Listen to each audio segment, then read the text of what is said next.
we are at the library, oh yeah, oh yeah. Here we are at the library, oh yeah, oh yeah. Here we are at the library, here we are at the library, here we are at the library, oh yeah. Hello, my name is Kimberly, and I am one of the reference librarians here at the Worcester branch of the Wayne County Public Library. Today I'm going to talk a little bit about a mystery series. It's called the Shetland Murder Mystery Series by Anne Cleves, and these are set in the Shetland Islands, which are off the coast of Scotland. So there's wonderful, wonderful scenery involved in these books. But the first one is called Raven Black. And in this book, we have a young lady discovered dead outside the home of a man named Magnus Tate. He is a recluse who was earlier questioned in the disappearance of another young woman.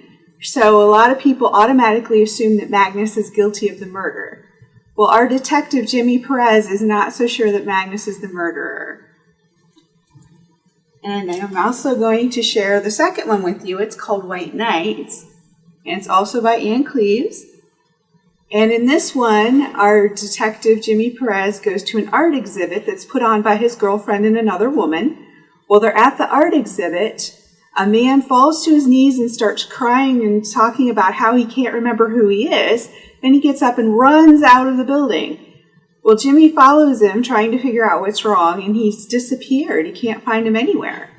Well, the next morning, a gentleman discovers a body hanging in a hut, and they discover that it's the same man, but they don't know who this man is or why he was killed or anything.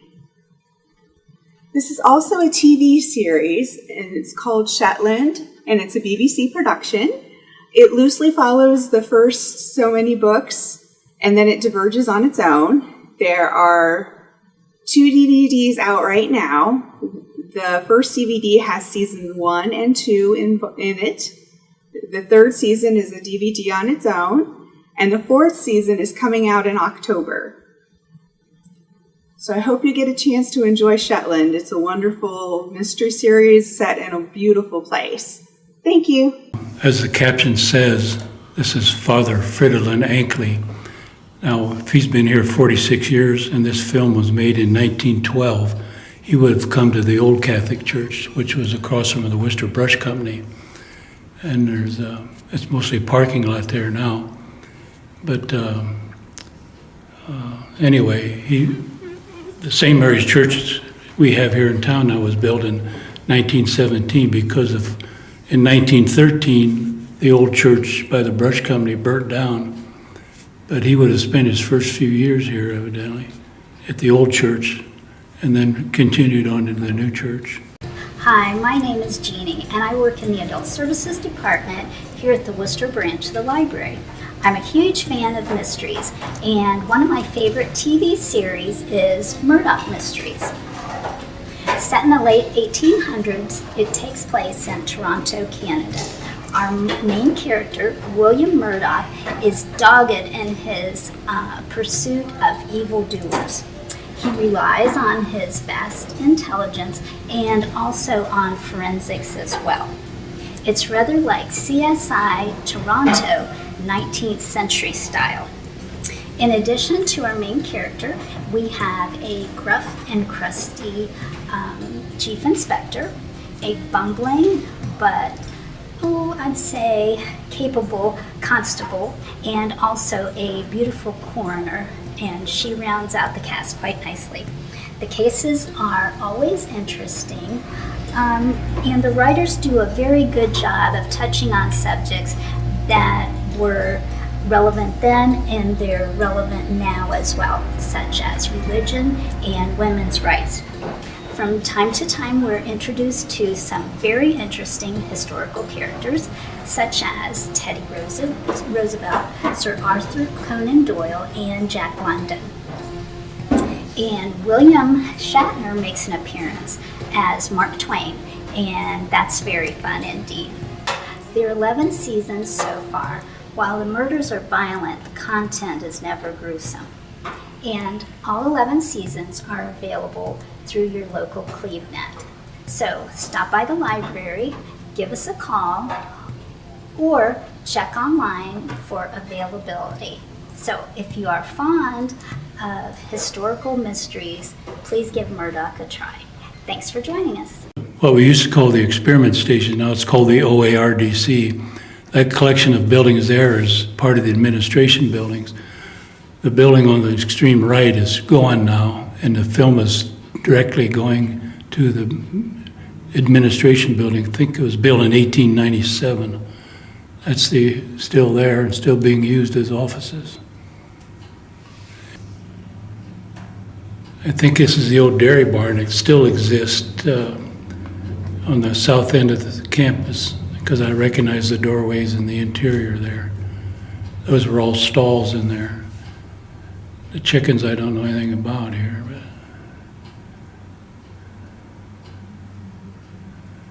Oh, look at that, little peeps. You guys decide what you want to see there. So you got to decide where you want to go, how you want to get there, and what you want to see there. Alrighty? So you got three things. So Debbie, right? Yeah. Okay, where would you like to go? If you could get money is no issue, time is no issue, responsibilities are no issue, Reality. being an adult, reality is no issue.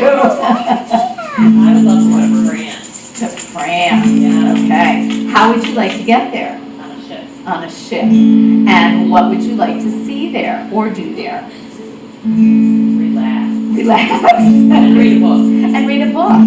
Any particular place in France? Are you like talking the French Riviera? I don't know. On the beach? Let's just go with France. Okay. We don't care where we are as long as we're in France. All right, Without so any responsibilities. this is how the song goes, so the rest of you will know what you're going to be plugging in, okay?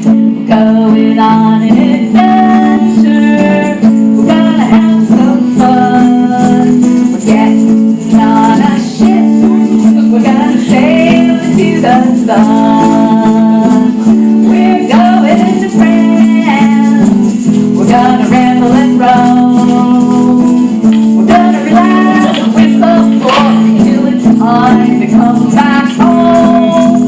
It's not time to come home yet, all right? Who else got an idea? Where are we going? Tell me, where do you want to go? Here. Right here, the library? Do you want to be at the library? Yeah. Okay, cool. I love it, a person who lives in the present, okay. And how do you want to get here?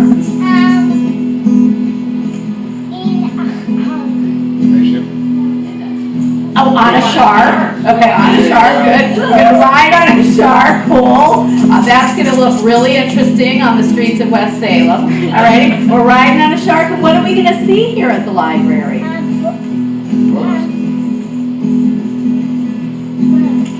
Books. Okay, here we go. You all probably can sing it with me already. We're going on an adventure. We're gonna have some fun. Climbing on a shark, we're gonna ride into the sun. We're going to the library, we're gonna ramble and roam. We're gonna see a lot of books till it's time to come back home. We're going on an adventure, we're gonna have some fun. We're getting on a shark, we're gonna ride to the sun. We're going to Australia. We're gonna ramble and roam. We're gonna see some kangaroos till it's time to come back home. Hi, I'm Katrina from the Wayne County Public Library. I'm an assistant in the Children's Department. So for the month of September, we are celebrating International Day of Peace by making 1,000 paper cranes. So I'm going to teach you how to make a paper crane so you can bring some in and then we will hang them up around the department. So to begin, you want some origami paper. And origami paper is colored on one side and white on the other side. So you want to put the color side down and then you want to fold it in half like a hamburger. I guess it doesn't matter if it's hamburger or toast. because it's a square. So it's going to be a hammer no matter what. But you do it the other way too. And then you open it up and then you fold it in half like a triangle. And then you open it up and do it the other way.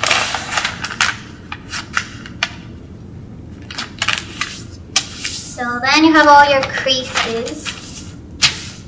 And then you want to put your finger in the middle and you want to take this corner and fold it down so it meets this corner for the tip. And you want to do it to the other side.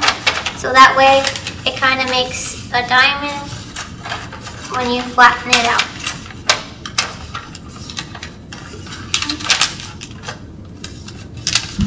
So now you have a diamond. And then you want to take the open side, because you want to make sure it's open or otherwise it won't work. And then take the flap and fold it to the middle crease, so that way it makes a kite shape.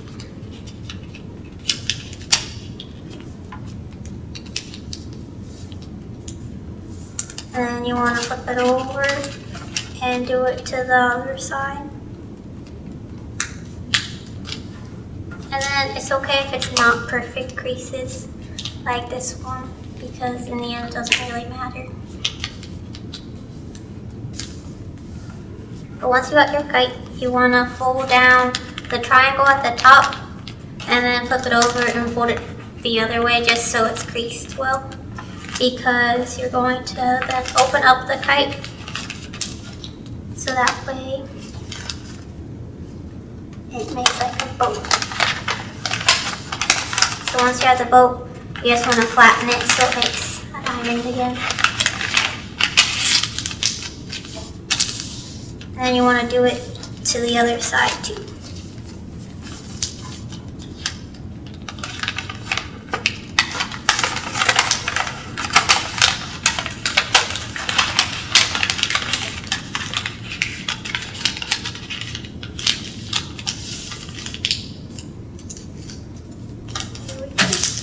So now you have two legs, and so you're just going to take the flaps and then fold it in half to the crease again, so that way they make skinnier legs, which are actually the head and tail.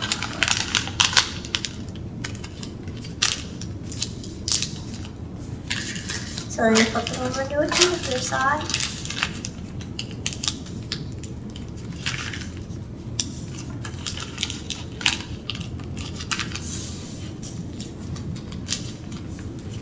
So now you have the two skinny legs, and then you're going to kind of open up the inside part and then fold it up and in, and then fold it back in half. So then you still have that flat bit. And then usually you have a side that's a little messed up, and then a side that's on point. And then the side that's kind of messed up is the side that I always turn into the head, because you fold it down anyways to make the beak, and then you fold down the wings. So then you have a crane. He doesn't stand up though. But yeah, so that's how you make a paper crane. So make a bunch of them and then bring them into the library, or you can come to the children's department and make them here. Hi, my name's Jeannie. Today we're going to share with you a 5-minute version of our Don't Be a Couch Potato Aerobics program. Couch Potato meets here at the Worcester branch of the library on the first Monday of each month at 2 or 6 p.m. This walking workout equals approximately 2 miles in distance and is about 30 to 35 minutes in length. There are no fancy dance steps, just movements that are easy to follow, and they're easy on your body as well. Each month we feature a different type of music, such as I Want My MTV, Disco Fever, and Millennium Madness, just to mention a few. So get on your feet, walk this way, and join us for a mini version of Don't Be a Couch Potato Aerobics. Thanks to our wonderful Couch Potato volunteers who are joining us today. Are you all ready? Yeah. Okay.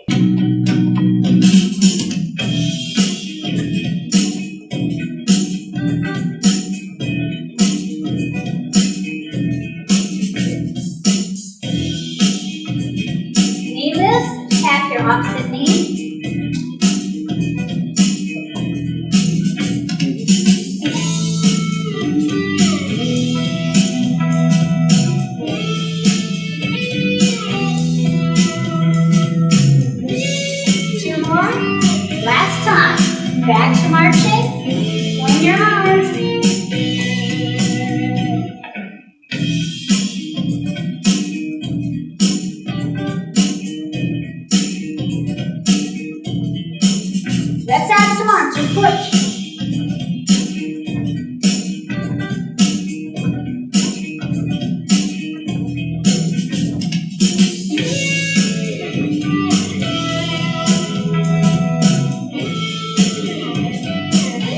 Five more. Last two. Last time.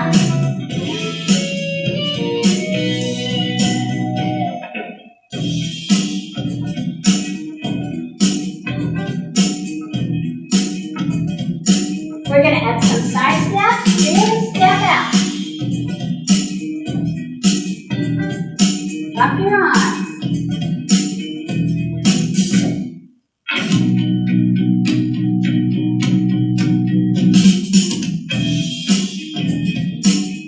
Five more. Last two. Last time. Back to marching.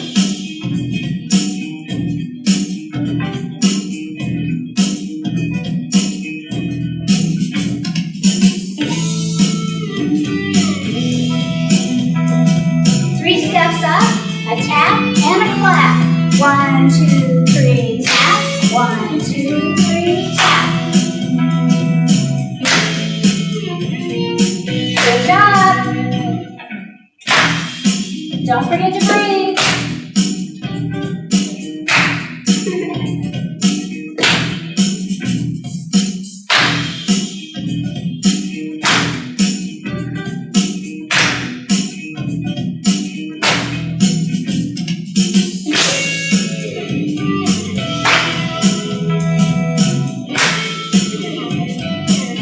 Two more. Last time. Let's march.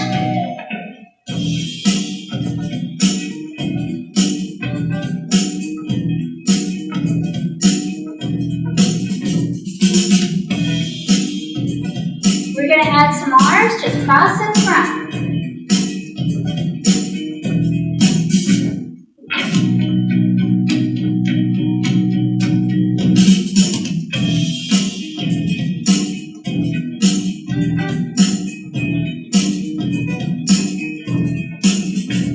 Five more.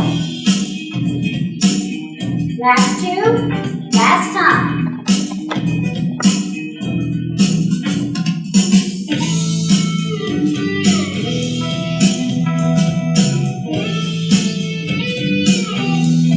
One, two, three, tap. 1, 2, 3, tap. 1, 2, 3, tap.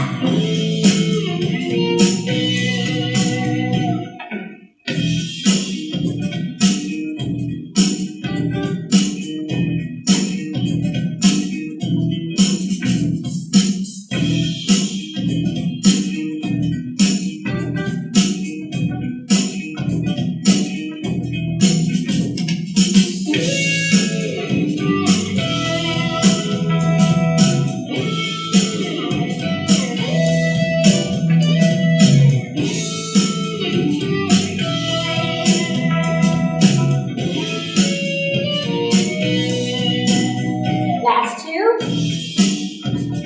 Last time. Back to marching.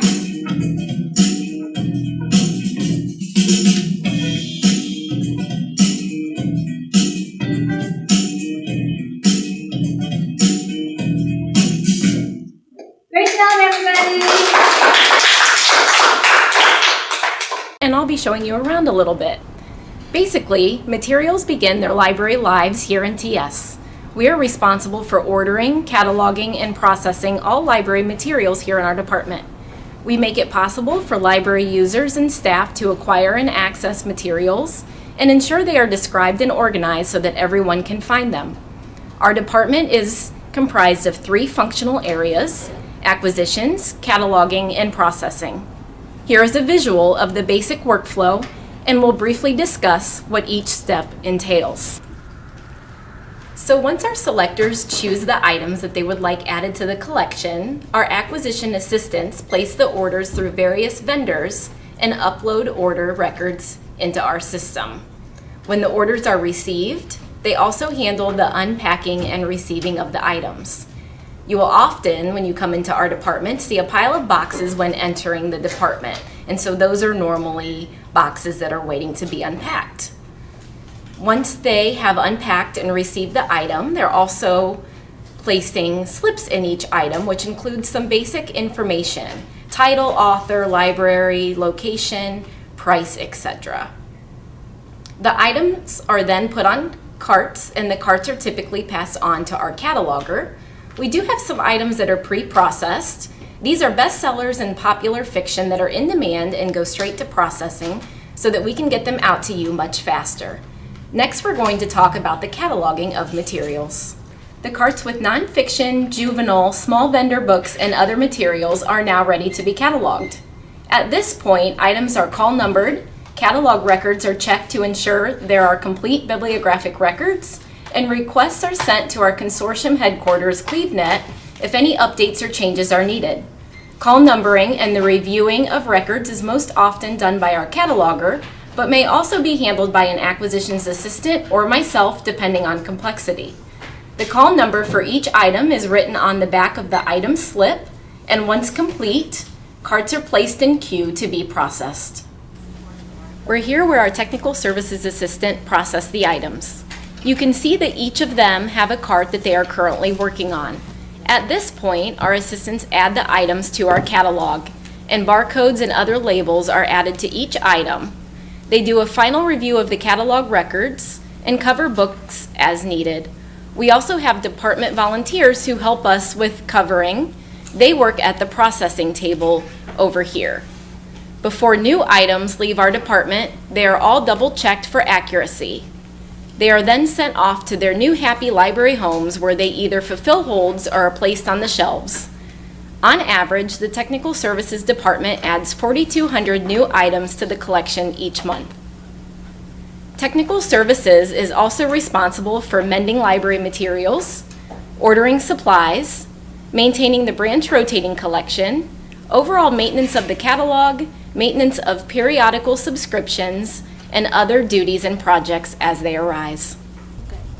I hope you enjoyed this behind-the-scenes look at Technical Services and what we do to get our items out to you as quickly as possible. Here to tell you about some children's books you might be interested at this season of the year. You may be familiar with the classic Stuart Little about the mouse that joins the human family. Maybe you've seen the movies or read the book. And here are some other stories about small woodland creatures and their encounters with human beings. First up is Flora and Ulysses by Kate D. Camillo. Flora is the girl and Ulysses is the squirrel.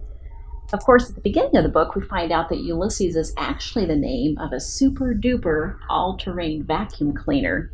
And when it's being first tried out in the backyard, it sucks up a little squirrel running across the yard.